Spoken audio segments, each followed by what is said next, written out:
I've got the spots, the sickness. There's the twins in my brain. The busy weeks of cyclo-cross are upon us with Classics S and Namur. Antwerpen, Gaveren, Heuse, Zolder, Diegem, Baal and Zonhoven. This is the time of the year it's all about. To celebrate the start of these special weeks, we invited a special guest to this new Cross is Boss episode. She's one of the biggest talents in the cycling world, and at the age of 19, she has already won I don't know how many world and European championships. Welcome, Zoe Bäckstedt. Thank you. Thanks for having me. Yeah, how are you? Yeah, I'm very good. Very, very good. Just having a chill day today. Enjoying all the races? Yeah, absolutely. Enjoying them. I mean, I didn't watch Val di Sole at the weekend. It was quite early in America to watch that, but I was getting updates and seeing, I watched the race back already. So, yeah. Was a pretty nice race, wasn't it? For sure. Not the expected outcome, I think, but very happy for Manon. So, yeah, it was a really good race, I think, from everyone. Exactly. But it was indeed not the expected winner, but we'll talk more about that later. Yeah. You live in Belgium during the winter months, but you're in America for the moment. Do you like it in Belgium? Yeah, I love it in Belgium. I don't really know what it is about being here, but I found a place that I enjoy being, and I've got people near that I can ride with, and I like the roads. So, yeah, why not be in Belgium? I guess in the weather aspect, there isn't that much difference between Great Britain and Belgium. I have to say it probably rains less in Belgium than it does in the UK, which, I mean, I'll take it. It still rains a lot, but it rains less. Okay. It rains even more in Great Britain. Then I'm not moving there then. No, for sure, no. Any typical Belgian stuff which makes that you like it here? Probably not. Food-wise, I love a good Belgian waffle. I mean, they're just waffles in Belgium, but in the UK we call them Belgian waffles. Those are probably my favorite thing to eat. Otherwise, I don't know. I've not tried the beer, anything like that. So, yeah, right now it's just the roads and the area that I like the most. Great that you like it here. Can you still go outside without being recognized? Yeah, thankfully I can. I mean, I got recognized in the airport the other day, but I had all of my team kit on, so that was a little bit easier to spot me. But so far, going out and about is no problem. I'm guessing that's going to change the next couple of years if you keep doing what you're doing. Yeah, it probably will. In case of bad weather conditions, which you have a lot at home, but also in Belgium, do you prefer to ride indoors or outdoors? I mean, if you ask my coach, he'll probably say indoors, but as long as I can start in the dry, I'm happy to ride outside for 3 hours, probably maximum, and then I do the rest on the turbo. But it's just put enough layers on and I'll be okay. I guess about every road cyclist says, I prefer indoors, but we also asked Cameron Mason, and he's going in all kinds of conditions. I think it's a typical cross rider thing. They just ride in all weather. Yeah, I mean, we have to race in it, so we also have to train in it.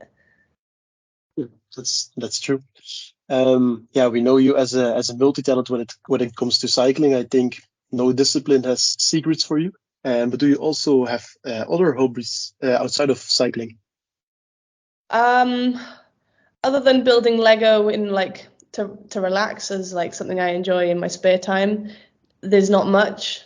I mostly live cycling, so that's my life. And then Lego on the side, and then just chilling, watching Netflix. Did you have any idols maybe that teach you how to do both disciplines, or? Not that I can remember. I mean, Pauline Van Prevot was always someone that did like all disciplines when I was younger. And I remember I went to one of the mountain bike World Cups in Cape Town, and I got a picture with her, and that was pretty cool for me. Like I saw her and I saw Van der Poel, and I like went straight to go and get a picture with her over Van der Poel. So that was quite cool. But really, I don't remember. Maybe my parents know, but from my memory, I'm not sure. Pauline Van Prevot has like this world titles in 5 disciplines or even more. Like it's so crazy. She does everything and she's good at everything, so I respect that a lot. It's cool. What were your goals before the start of this cross season? Any particular goals or? Europeans cross, which I'm happy I've done that one. One of my goals was also to get a Elite World Cup podium, so I've done that as well. Honestly, there wasn't much else. Maybe Worlds at the end of the season will be a key one for me, so I'm looking forward to that, and getting a good training block in before it is also good preparation. But yeah, really not many other goals, just taking it as it comes and seeing what happens. To be honest, I expected Schreiber to take the Europeans cross title because she was always most of the times the better one between you and her. Did you also have that feeling before the Europeans, or were you confident about yourself?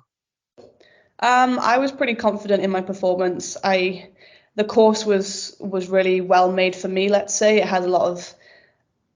I mean, I'm not a climber, but it had a lot of climbs, and that really suited me. It was just a power course, and yeah, I have that, so it made it quite nice.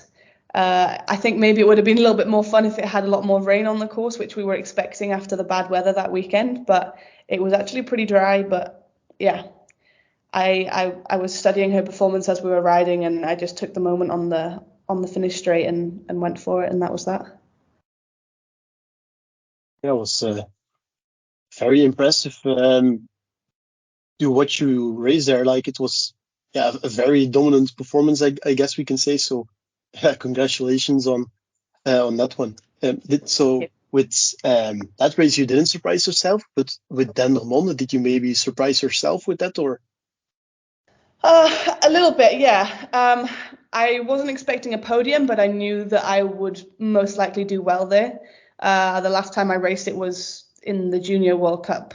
I can't remember what year, but yeah, I also won that race, and that was more of a running race than it was this year, I think.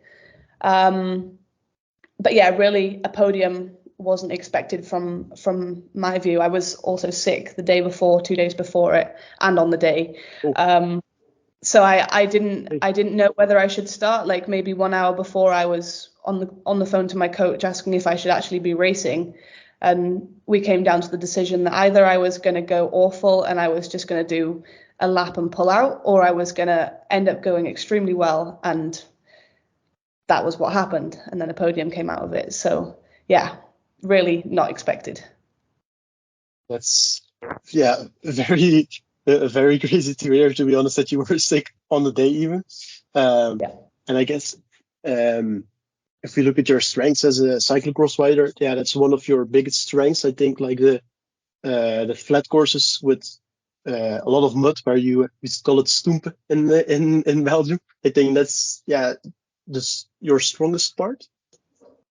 Yeah, I'd agree. Also like Dublin, quite a flat course with some short climbs, but really places that you could put power down also is a strong point for me. So yeah, those courses, basically anywhere that you need power and a lot of it, that's where I can do my best, let's say.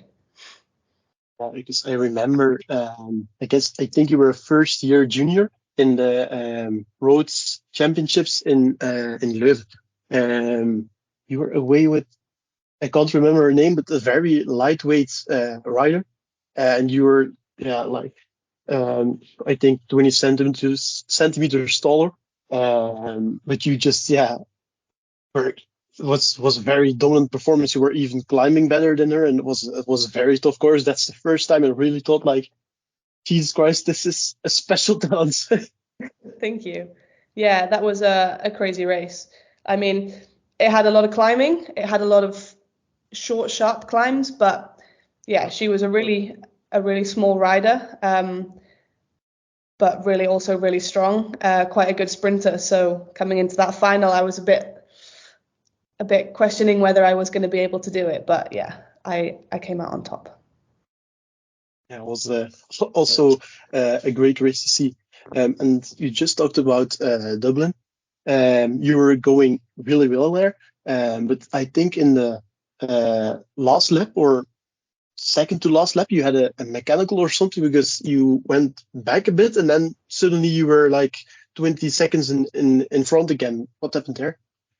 Yeah, I came down one of the descents quite close to the finish, and there was two rocks in one of the ruts, in one of the lines, and I hit that, and I thought, I'd punctured or something. So I just took it a little bit easier, especially with that corner on the finish straight where it was to the right and then you had to go up the curb. I was just thinking, as long as I can get myself to the pits to change bike and then I know that everything is okay, then I can continue and I can press on a little bit more. But I just wanted to play it a little bit safer than, I wanted to play it a little bit safe and just make sure I didn't crash or something and then have Marie catch back up to me in that part. Otherwise, if that didn't happen, I think you would have finished second, even, I think, because you were like very close to Alvarado, then like 30 seconds back, and Schreiber was almost on your wheel, and then you were like gone again 2 minutes later. So it was a crazy pace. Yeah, I don't really know what else happened. I was very close to Alvarado, but yeah, she's super strong. It's Alvarado, she's leading the World Cup. So, yeah. But maybe next year I'll be in that wheel. It says a lot that you finished 5 seconds behind her, I think, or something, because when Alvarado was crossing the line, we could already see you coming. And so, yeah, that has to be amazing to be able to battle with the biggest talents in cyclo-cross. Yeah, I'd like that at some point. Maybe by the end of the season, maybe next season, maybe the season after. We'll see. I'm still young. I have time. Definitely, that makes it even more crazy. In this season, in what races do you think you have like the best chance to challenge those top riders like Van Empel, Puk Pieterse, Alvarado? Yeah, from the races that are left this season, maybe the World Cup on Boxing Day. That's one of my favorite courses. It's close to home, so yeah, I enjoy it. Again, it's hilly. It uses a lot of power. So I've been fourth there 2 times. So the last 2 years, I've been fourth, and I'd like to do better this year. But yeah, we'll see. Everyone's going to be there, and whether I can beat Alvarado, Lucinda, Fem, Puk. If I can beat anyone, then yeah, we'll see. But other than that, from the races that are left, I'm not sure.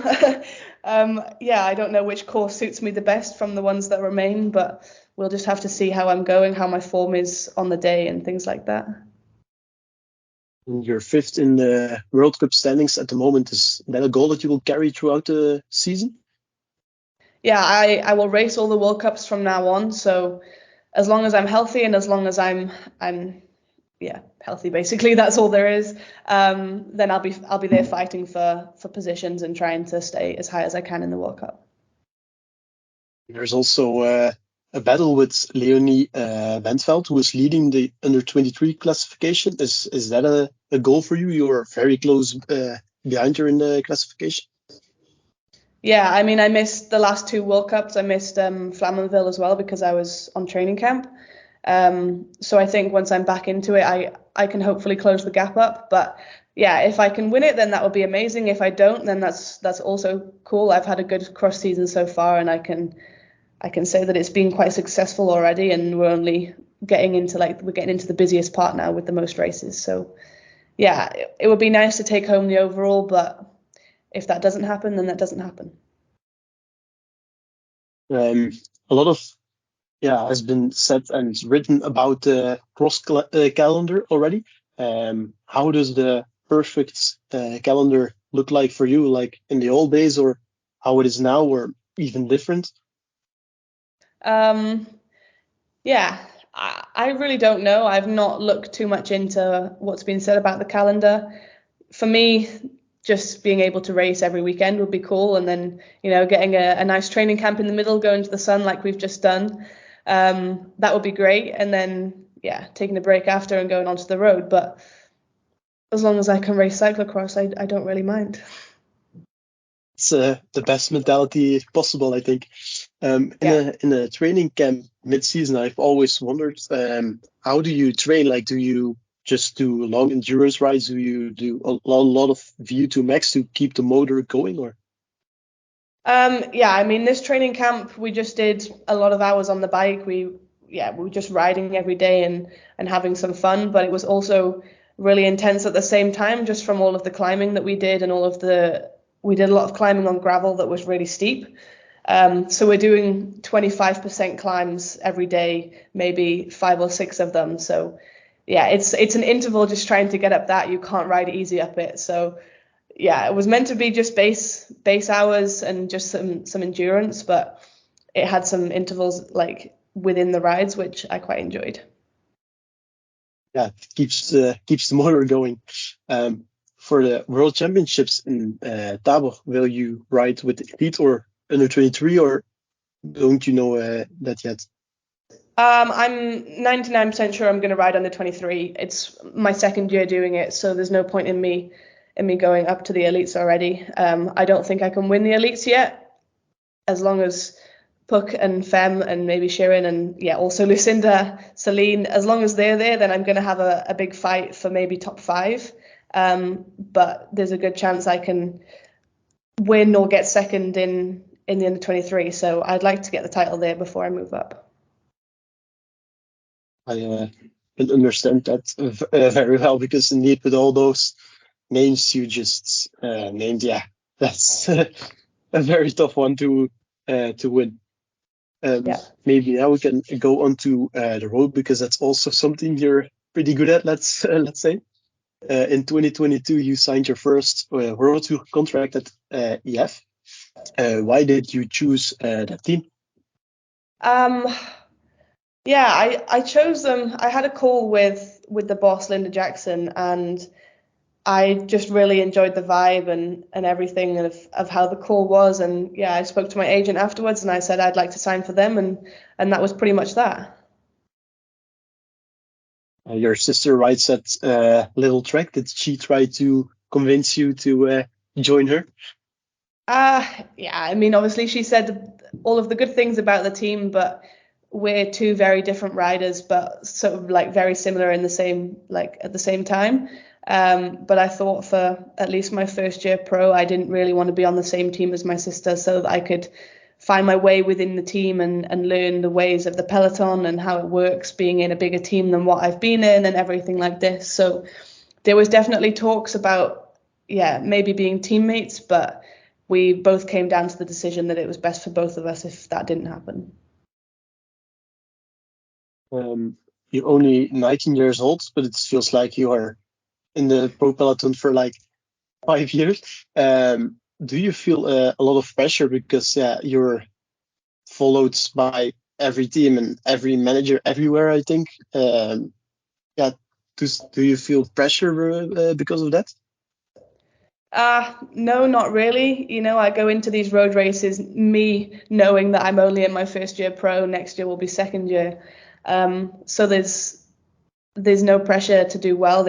I need to just learn, and I need to make mistakes to be able to learn and do it better the next time. So it's just, maybe I put a little bit of pressure on myself to try and do well in certain races. But from the outside, I don't feel it. And the team is very good at just saying, just chill. You're here to learn and make mistakes. And then we try again the next day or in the next race, and so be it. It's great to hear. In 2022, you won the Tour of Flanders. Your day for juniors. How important is the existence of such yacht days for the evolution of women's cycling? Yeah, I think it's really important. You know, Flanders was pretty cool as a junior, and we got to do a few of the roads that we did in the elite one this year. And I mean, I live in the area, but I was also like, oh, I've raced this road in Flanders last year, or I know like a certain set of cobbles from racing it in junior Flanders. And I think it's quite important from going from junior up into the pro ranks that you kind of know the roads a little bit and everything like this. And yeah, it's also just a super fun race, and I really enjoyed it.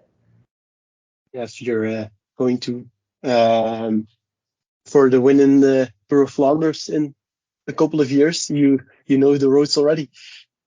Give me a few years to find my way in the peloton first, and then maybe I'll be down for it. Do you have a favorite climb in Flanders already, or not familiar enough yet? I mean, I'm not really a fan of any of the climbs. I like the flat, but yeah, I don't have a favorite one. They all hurt my legs just as much as each other, so I try to avoid them. That's very fair. At the beginning of this year, you had your first classics campaign in the pro peloton already. Yeah, what was that like? It was really good fun. I really enjoyed it. I mean, I went straight in from the cyclo-cross season straight into the classics. So I had form at the start, and then I was a little bit tired towards the end. So I was ready for it to be over at Roubaix. But yeah, I really had a lot of fun, and yeah, I roomed with Alison basically for all the classics. And yeah, she's a lot of fun. I had a lot of fun with her, and I learned a lot as well. So that was really useful for me. And then yeah, also from all of my teammates, I learned a lot, and they helped me in ways. I had some bad races, I had some good races, and they were always there. When I was down, or if I had a bad race, or if we as a team had a bad race, then everyone was there to support each other. And I really enjoyed that, and that was really, really useful for me, learning everything of just the way of the peloton, basically. Yeah, starting the road season so close to the cyclocross season, like normally you shouldn't be performing in such long road races, but I think at Dwars of Vlaanderen you even almost got a top 10, or even got a top 10. So yeah, that also says a lot. Yeah, I believe I was 12th. We weren't racing for me that day. I remember it. We were just racing for Alison and Letizia Borghese, and yeah, they were both on a bad day, and I came past them on one of the climbs, and I was like, jump on the wheel and I'll pull you back to the front, and they just said go. So yeah, that was me trying to chase back up to the front group. I got towed along by, I think, Longo Borghini, who also went into this climb at the back, and yeah, she brought me to the front group, so I appreciated that a lot, if I'm honest. And then tried to sprint for a top 10, but not quite. So yeah, next year. Yeah, how cool is that to be towed along by Elisa Longo Borghini, one of the legends in women's cycling, who you sometimes need to pinch yourself, like, I'm really doing this. Yeah, that was pretty cool. I mean, even just racing with everyone, just like people that I've grown up watching on TV, and my sister has been teammates with, or she's also like mentioned from being in the peloton and things like that, and then actually being in the race with them. That's quite a cool thing for me. Yeah, I can understand that. The road season, will that become a bigger goal in the next couple of years, maybe, and you will maybe cut down your cyclocross program a bit, or is that not the plan? Maybe cutting it down a little bit. There's a lot of World Cups at the moment, racing them almost every weekend. It makes it quite a long season if you go from the World Cup in the States. So maybe cutting that down a little bit and focusing a little bit more on the road, but I still for sure want to do cyclocross. It's something I love, and I don't think I could cut it out completely, because I couldn't do a winter of just pure road training. I need a little bit of racing in there and a little bit of mud, so I'll for sure be in the field, don't worry. You started your road season just after cyclocross, but you also started this cyclocross season like 2 weeks after your road season. So yeah, it really shows that you love to race. Yeah, I love racing. I mean, I'm looking forward already to getting back on the road and racing some longer races. But yeah, I'm also loving the cyclocross at the moment. So it's like I love both and I want to do all of both, and I can't do that. I've got to take a break at some point. So it's like, yeah, I'm torn. It shows the love for the sport. With your classics campaign this year, do you have an idea what sort of road cyclist you are yet, or do you still need to evolve to get to know that a bit more? I think I need to do a few more seasons to understand properly who I am as a rider. Yeah, I mean, I did the Flanders Classics this year, and none of the hillier classics. So I need to do some of those as well to see whether I'll be good in those races. So yeah, give me a couple more years and then I'll figure out who I am, what I am, everything like that. Do you have any favorites road races yet? I mean, Paris-Roubaix is cool because my dad won it and it's cobbles and it's literally just pure hell riding over those things. But yeah, I mean, I enjoyed Flanders as well. Yeah, Ghent-Wevelgem was a little bit long for my liking, I think it was 100 kilometers more than what I raced at Junior Worlds in Australia. So that one was quite tough, being being so long and such a long day on the bike. But yeah, I still enjoyed it and I'd still happily do it next year. So It was also horrible weather in Ghent-Wevelgem this year, if I recall correctly. yeah, it was awful. It rained. I did the recon with the team and it rained. And then I did the race and it rained. And I was just like, amazing. This is great. Thank you, Belgium. Because I remember Jasper Philipsen said in the podcast that he had to eat fries that evening to be able to regain himself a bit. It was so empty. Yeah, for sure. It was a day where you kind of struggled to eat just because of how wet it was and how many layers you had on. So I don't blame him. Both in the men's and women's race, you just saw on the flats, they just had to get out of the wheels. They just couldn't hold it anymore. And yeah, so you don't see that in a race where you're not super cold. No, that's true. In September, you joined Canyon SRAM Racing. Pretty surprising move, I think. That point of the year, what was the reason for that? Yeah, I wanted to start the cyclocross season and do the cyclocross season in the same team. As you know, yeah, EF was folding or is folding at the end of the year, so it will be no longer a team. And I didn't want to do half the cyclocross season and then change across, halfway through and have to change bikes and equipment and mechanics and everything like this. So I was able to change in the middle of the season, which worked out.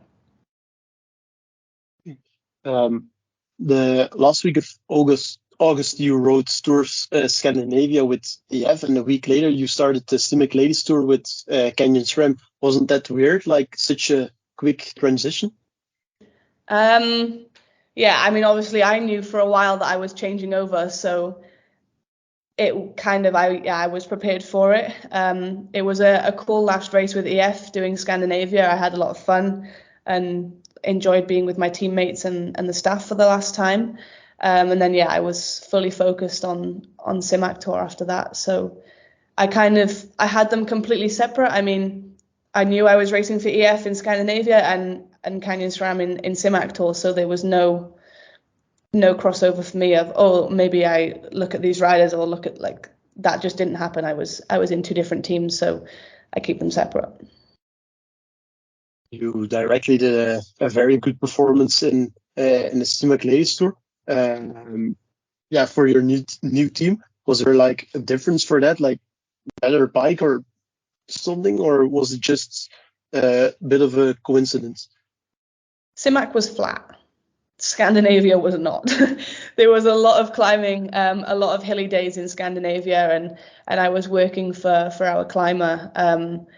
And yeah, in CIMAC I was on lead out duties for the sprinter, so I was more towards the front in the final in CIMAC. So yeah, my overall result was better.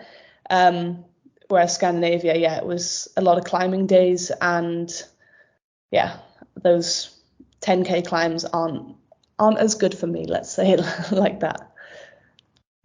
I mean, you also did a very good TT in the CIMAC Ladies Tour. Is that a thing that you want to develop in the coming years, like World Championships time trial? Or Yeah, absolutely. Yeah, Worlds, Euros, Olympics time trial would be amazing.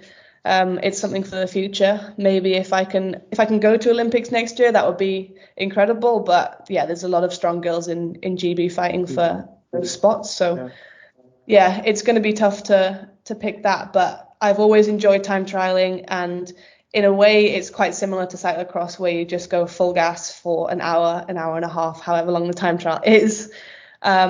So yeah, it's always something I've enjoyed, and it's something I'm going to continue to do and develop and work on. Yeah, everything, my CDA, my position. So yeah. is your position already pretty decent, or is there still a lot of what's to gain?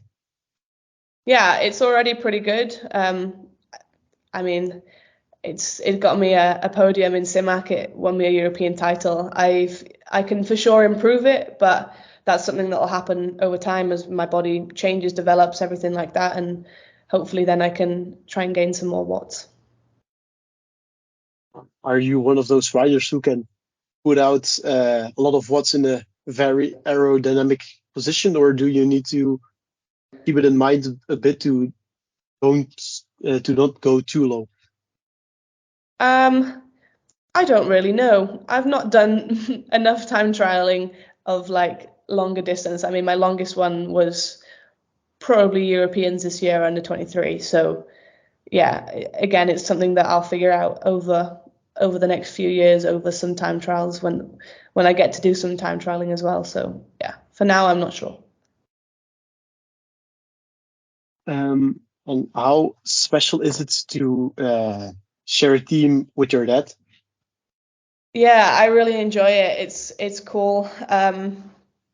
It's not something that you'd normally see of a daughter being in the same team as her father. But it's great fun. It's like growing up again. Like I always did things with my dad, and he was always at my races and things like that. And now I'm also doing the same thing, just at a higher level. And he can give a lot of good tips, I think, because he has won quite some races. Yeah, he's won quite a lot of races. He's been in the peloton for a while, and yeah, I mean, his career was very successful as well, and he has a lot of stories to tell and a lot of things to say about his career and everything like that, and I enjoy listening to all of that part. And yeah, obviously he gives some good tips as well sometimes, so I always take those in. Talking about that you are in California for the moment, it's a very nice place to train, I think, but isn't that quite exhausting, such a big trip mid cross season? Yeah, I mean, the travel is long, but it was really worth it, getting 10 days of training out there. And yeah, being with all of my teammates and going to see some sponsors as well, and then getting to take in the sun a little bit and explore some new roads, explore some gravel.